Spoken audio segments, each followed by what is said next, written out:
DMC class में आपका स्वागत है दोस्तों। मैं आदित्य राज बायो का एक इम्पोर्टेंट टॉपिक सेल को आज डिस्कस करने जा रहा हूँ।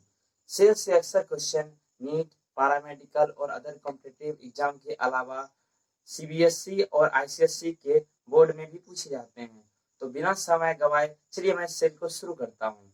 Cell is the basic unit of life and the smallest part of living organism. और कमाल का फैक्ट ये है कि एक ह्यूमन बॉडी में 50 मिलियन से भी ज्यादा सेल पाए जाते हैं। और एक इससे क्वेश्चन अक्सर पूछा जाता है, why cell is considered as the structural and functional unit of life.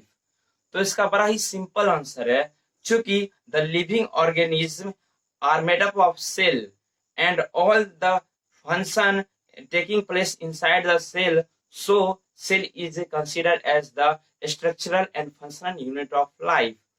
और देखिए मैं एक स्केच के द्वारा बताता हूँ ये अक्सर होता कैसे है।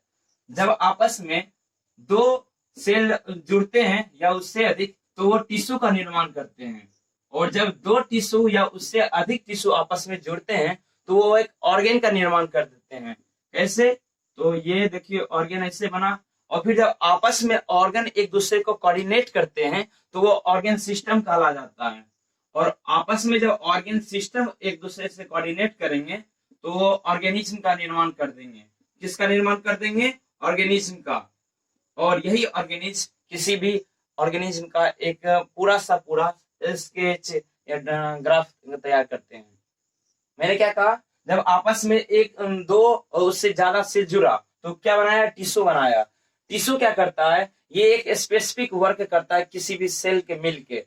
जैसे मसल सेल अपना है तो मसल सेल वो मसल सेल का एक टिश्यू जोड़ के बना हुआ है, और उसका काम है हमारा मस्कुलर स्ट्रेंथ प्रोवाइड करना। और जब ये टिश्यू आपस में जुड़ के एक ऑर्गन तैयार करता है, जैसे हमारा हार्ट किससे बना है? कार्डियक सेल से बना है। और कमाल की बात यह है कि हार्ट की स्टडी को कार्डियोलॉजिस्ट कहते हैं। ठीक। और आपस में जब ऑर्गन एक दूसरे से कोऑर्डिनेट करके एक स्पेसिफिक काम करते हैं तो ऑर्गन सिस्टम कहलाता है। ठीक। तो जैसा कि इसके एग्जांपल आप जानते हैं, respiratory system, digestive system, excretory system वगैरह वगैरह। और ये सारे जब एक दूसरे में कोऑर्डिनेट करते हैं तो ये ऑर्गेनिज्म का निर्माण करते हैं। किसका करते हैं? ऑर्गेनिज्म के। तो बात करते हैं इसके बाद डिस्कवरी ऑफ सेल की। तो सेल में एक कमाल का फैक्ट है ये कि सेल का जो डिस्कवर किए थे फर्स्ट, वो डेड सेल के किए थे। कौन किए? रॉबर्ट हुक किए। और कब किए? 1665 में किए। ठीक। तो चलिए मैं ये सब इंपॉर्टेंट टॉपिक है, मैं इसे लिख के बता रहा हूँ। ठीक। तो सेल का है फर्स्ट डिस्कवर, सेल का फर्स्ट डिस्कवर है डेड सेल। फर्स्ट डिस्कवर क्या हुआ था? डेड सेल का। ठीक। डेड सेल हुआ किनके द्वारा? तो रॉबर्ट हुक के द्वारा। ROBERT, Robert. स्पेलिंग बहुत ही इंपॉर्टेंट है। क्या है? ये साइंटिस्ट का नाम है। इनका नाम का स्पेलिंग गलती नहीं होना चाहिए। अगर गलती हुआ तो नंबर गया, गलती हुआ तो नंबर गया, याद रखना। ये रॉबर्ट हुक। ये कब डिस्कवर किए थे? तो 1665 में किए थे। ठीक। उसके बाद अपना आता है कि ये तो डेड सेल के किए, फिर लिविंग किसने किया? लिविंग फर्स्ट लिविंग सेल का डिस्कवर एंटोन वैन लीवन हुक ने किया 1674 ईस्वी में। तो चलिए मैं भी इसे भी लिख देता हूं, first living cell discovered by होम। तो इनका स्पेलिंग देखना बहुत ही अद्भुत है। Anton van Leeuwenhoek. कब किए? तो 1674 में किए। उसके बाद आता है कि सेल से ही और इंपॉर्टेंट न्यूक्लियस का भी डिस्कवरी। चूंकि हम सेल की डिस्कवरी पढ़ रहे हैं तो साथ में ये डिस्कवरी वाले 2-3 और हैं टॉपिक, उससे भी डिस्कस कर ही लेते हैं। तो उसके बाद है कि ये तो था सेल का डिस्कवरी। बात करते हैं न्यूक्लियस की डिस्कवरी की। न्यूक्लियस की डिस्कवरी रॉबर्ट ब्राउन ने की थी। न्यूक्लियस की डिस्कवरी रॉबर्ट ब्राउन ने की थी इन 1831 ईस्वी में। किसकी खोज की? न्यूक्लियस की। कब की? किसने की? तो रॉबर्ट ब्राउन ने की और कब की? तो ये 1831 में की। कब की? 1831 में की। ये एक बहुत ही यूनिक क्वेश्चन है जिससे पूछा जाता है अक्सर, हु डिस्कवर द न्यूक्लियस? तो इसका आंसर है रॉबर्ट ब्राउन। कब? 1831 में। उसके बाद है एक प्रोटोप्लाज्म। प्रोटोप्लाज्म से 3 साइंटिस्ट का नाम बाहर आता है। प्रोटोप्लाज्म से 3 साइंटिस्ट का नाम बाहर आता है। पहले हैं वो जिन्होंने इसकी खोज की। तो इसकी खोज किसने की? डिस्कवरर। डिस्कवरर। खोज करने वाले को हम किससे डिनोट करेंगे? डिस्कवरर से। किससे करेंगे? डिस्कवरर से। Discovered by home? इनके द्वारा। तो ये क्यों किन्होंने किया था? इनका नाम है डुजार्डिन। क्या नाम है? डुजार्डिन। DUJARDIN। किन्होंने की? डुजार्डिन ने की। कब की? 1835 में की। ये डेट ईस्वी को याद करना बहुत जरूरी है, क्योंकि अक्सर एग्जाम में ये पूछा जाता है कि सेल की, नॉर्मल कॉम्पिटिटिव एग्जाम में ये पूछा जाता है कि सेल या न्यूक्लियस की खोज किसने की। लेकिन जब आप नीट के या फिर अच्छे खासे कॉम्पिटिटिव एग्जाम में बैठोगे तो वहां पे ईस्वी भी मायने रखता है। इसके लिए मैं लिखा रहा हूं ताकि आपको समझ में आए। बात मेरी समझ में आ रही है? नए हो तो लाइक करो यार, सब्सक्राइब करो। हाँ, आप हमसे जुड़ने के लिए सब्सक्राइब करो ताकि मेरे अगले वीडियो और आप तक पहुंच सके। तो आप देख क्या रहे हो? लाइक करो यार। उसके बाद अपना नेक्स्ट है कि ये जो डिस्कवर किए थे प्रोटोप्लाज्म डुजार्डिन ने, तो एक्चुअली इन्होंने नाम प्रोटोप्लाज्म इन्हें पता नहीं था, तो इन्होंने इसका नाम रख दिया था सरकोड। क्या रखा था? सरकोड। फर्स्ट नाम इसका प्रोटोप्लाज्म का यह है। ठीक, इसे आप चाहो तो स्क्रीनशॉट ले लो या कहीं लिख लो अपने कॉपी में। ये बहुत इंपॉर्टेंट टॉपिक है। ठीक, मैं जो डिस्कस करने जा रहा हूँ, क्या कर रहा हूँ कि प्रोटोप्लाज्म का पहला जो नाम रखे थे डुजार्डिन ने, वो था सरकोड। उसके बाद फर्स्ट नाम ये प्रोटोप्लाज्म किसने अपने से बोला, किसने यूज किया? तो वो थे फर्स्ट यूज नाम। ठीक, तो ह्यूगो वेन, क्या नाम है? ह्यूगो वेन मोहेल। ये ह्यूगो मोहेल वो साइंटिस्ट हैं जिन्होंने प्रोटोप्लाज्म का वर्ड का इस्तेमाल किया, पहले बार यूज किया। और लास्ट में आता है पीई पुरकेंजी। क्या है? पीई पुरकेंजी, जो कि इस पे रिलेटेड वो अपना फर्स्ट इंट्रोड्यूस किए, इसके बारे में बताया कि ये होता क्या है प्रोटोप्लाज्म। ठीक, तो चलिए मैं आगे आपको बताने जा रहा हूं सेल थ्योरी। सेल थ्योरी से अक्सर क्वेश्चन इंपॉर्टेंट है। ये भी एक इंपॉर्टेंट टॉपिक है। सेल थ्योरी क्या है? सेल थ्योरी सेल का ही एक थ्योरी है जिसे स्लाइडेन ने दिया। ये नाम सारे जो इतने भी साइंटिस्ट के मैं ले रहा हूं, ये बहुत ही इंपॉर्टेंट है। ठीक, इसे आप अपने चाहो तो कॉपी में लिख सकते हो। अभी नेक्स्ट टॉपिक है अपना सेल थ्योरी। ये दिया गया था स्लाइडेन के द्वारा, और जिनका पूरा नाम है Matthias Schleiden. Matthias Schleiden and Theodor. Theodor Schwann. Schwann में डबल एन है। ठीक, लास्ट में ये मत समझना कि मुझसे गलती हो गया। ये स्वान में डबल एन है तो है, लेकिन इसका हम लोग शॉर्ट प्रोनाउंसिएशन करते हैं। क्या करते हैं? स्लाइडेन एंड स्वान।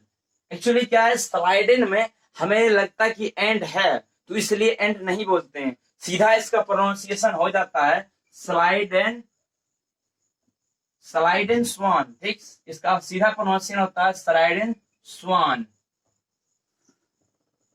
ये कौन थे व्यक्ति जिन्होंने सेल थ्योरी दिया? और सेल थ्योरी है क्या? तो सेल थ्योरी अपना बस है every organism originated from a cell. मतलब इसका क्या है? इसका मतलब ये है कि जितने भी ऑर्गेनिज्म हैं वो किसी एक सेल से ऑरिजिनेट किए हैं, उत्पन्न हुए हैं। ठीक, अगला अपना टॉपिक है, मतलब अगला नेक्स्ट सेल थ्योरी का पॉइंट है a cell is a elementary unit of life. जितने भी सेल हैं वो एलिमेंट्री यूनिट ऑफ लाइफ हैं। उसके बाद है a cell is a self independent unit, although although it takes a part in the metabolic activities with the cell from a organism. इसका मतलब क्या है, जो मैंने भी बोला, इसका मतलब है कि सेल तो खुद तो इंडिपेंडेंट है, लेकिन वो ऑर्गेनिज्म को सेल पे डिपेंड है। समझ में आया क्या? मैं क्या करना चाहता हूँ, ये देखो, मैं बोलना चाहता हूँ सेल भाई साहब जो है अपने, ये इंडिपेंडेंट है। सेल भाई साहब अपने इंडिपेंडेंट है, बट ये ऑर्गेनिज्म जो है ये इन पे डिपेंडेंट है। ऑर्गेनिज्म किस पे डिपेंड है? सेल पे। यही था तीसरा थ्योरी। और चौथा क्या है? चौथा है कि the process of by which cell is formed has a complex mechanism but the core of cell is nucleus. इसका मतलब क्या है? मतलब ये है कि सेल जिस प्रक्रिया से बनता है वो बहुत ही कॉम्प्लेक्स है, बहुत ही टेढ़ा है, लेकिन उसका कोर क्या है? उसका कोर न्यूक्लियस है। हम जानते हैं कि सेल के सेंटर में क्या होता है? तो न्यूक्लियस होता है। यही है इसका चौथा थ्योरी। और बात करते हैं, ये तो रहा पुराना सेल थ्योरी।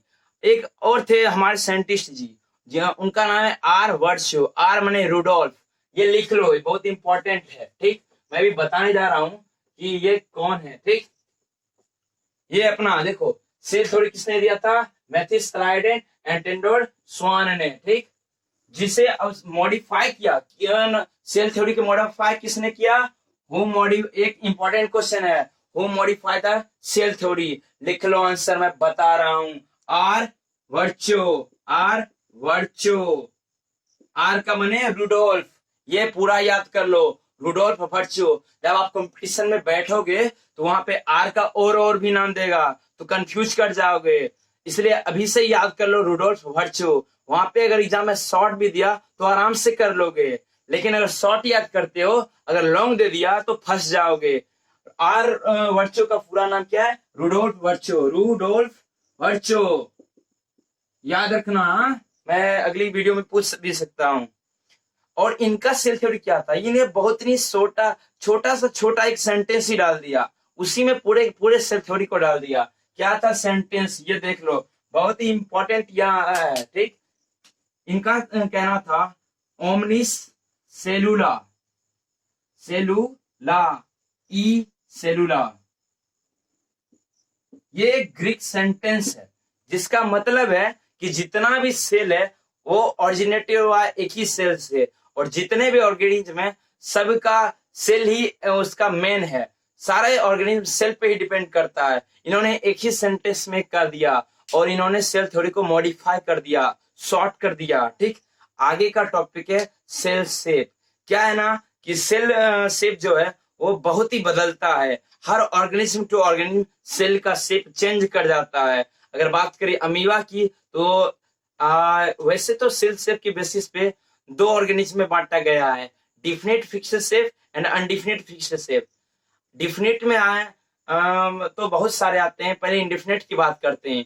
इंडिफिनिट में मेनली 3 हैं, अमीबा, पारामीशियम और डब्ल्यूबीसी सेल। याद रखना, ये 3 इंपॉर्टेंट है, ठीक। नेक्स्ट टॉपिक आपका चल रहा है सेल शेप, जिसमें कौन कौन आते हैं? ये पहला सेल शेप का फर्स्ट टॉपिक अपना बता रहा था कि डिफिनिट, ठीक। डिफिनिट सेल शेप, जिसका एग्जांपल तो मैं बाद में बताऊंगा और इसे एक्सप्लेन करूंगा। पहले इंडिफिनिट का करता हूं क्योंकि वो छोटा है। Indefinite cell shape. Indefinite cell shape में क्या है कि इंडिफिनिट सेल शेप में जितने भी सेल हैं उनका अपना साइज या शेप डिफरेंट फिक्स नहीं होता, वो चेंज कर जाता है। तो इसके एग्जांपल कौन है? अमीबा, पारामीशियम और लास्ट में कौन है? तो ये अपना डब्ल्यूबीसी, व्हाइट ब्लड सेल वाला, ठीक। ये 3 है, ये इंटरचेंजेबल हैं, ये कभी भी अपना शेप बदल लेते हैं। जैसा कि आप जानते होंगे अमीबा अपने सीटोपोडिया की मदद से अपने खाना लेता है, और पारामीशियम भी, और डब्ल्यूबीसी अपने शेप को चेंज करके ये हमारे बॉडी को रक्षा कर। हेलो फ्रेंड्स, जेएमसी क्लास में आपका स्वागत है। हमारा लक्ष्य आपको फ्री में एजुकेशन देना है और आपको अपने लक्ष्य तक पहुंचाना है। हर कॉम्पिटिटिव एग्ज़ाम का टेस्ट सीरीज उपलब्ध